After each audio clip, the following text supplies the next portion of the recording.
నమస్కారం ఘంటారావానికి స్వాగతం. ముందుగా ప్రధాన అంశాలు. అరాచక శక్తులను అణచివేయడంలో రాజీ పడబోమన్న చంద్రబాబు. ఆడబిడ్డలను అవమానిస్తే వారికి అదే చివరి రోజు అని హెచ్చరిక.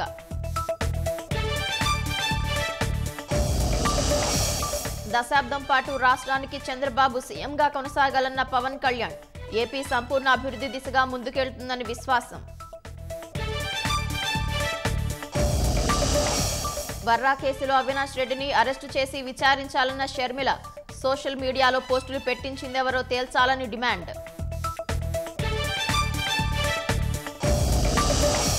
బైక్పై వెళ్తూ విద్యుత్ వైర్లు తగిలి తండ్రి కుమారుడు దుర్మరణం. అనంతపురం జిల్లా దంతపల్లి గ్రామ సమీపంలో ఘటన.